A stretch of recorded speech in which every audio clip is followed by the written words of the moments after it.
Hey everyone, today we're going to tackle a really big and frankly a pretty heavy topic. How a massive economic crash back in 1929 helped create the perfect storm for political extremism to rise. So it really makes you wonder, right?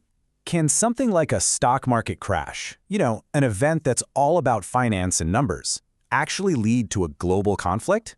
To a war? It's a huge question. And the terrifying thing is, back in 1929, the world started to find out the chilling answer to that question. Okay, so to really get how this chain reaction started, we've got to go back to the single event that basically lit the fuse, the unbelievable economic collapse of 1929. Look, we've all heard the phrase the Great Depression in history class, right? But it's so important to get the scale of it. This wasn't just a slow quarter. It was a catastrophic collapse. We're talking about widespread economic ruin, lives, savings, people's entire futures just gone, wiped out on a global scale. But, numbers on a page can only tell you so much. They don't really capture the human cost, how an abstract financial crisis turned into this very real, all-consuming climate of pure desperation. And this one quote, man, it just cuts right to the heart of it. Fear and desperation pushed many toward Hitler. All of a sudden, it wasn't about stocks and bonds anymore. It was about this deep, collective hopelessness, this terrifying fear for the future that just infected entire societies.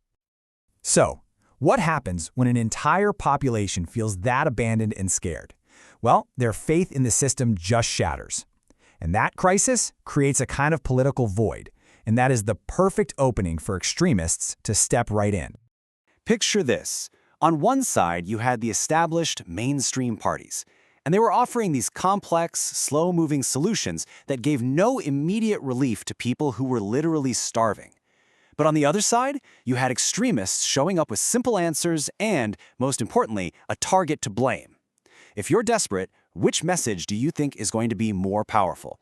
And this leads us straight to the Nazi Party and their promise.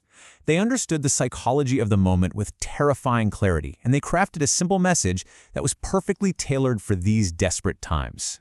Their message was so direct, so potent. It was a simple three-part promise. 1, we'll give you jobs. 2, we'll restore the nation's strength. And 3, we'll bring about a national revival. Now, to a country that was totally on its knees, this wasn't just some political platform, it was a lifeline.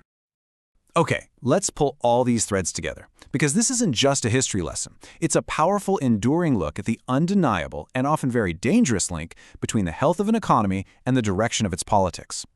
You can almost see the tragic dominoes falling.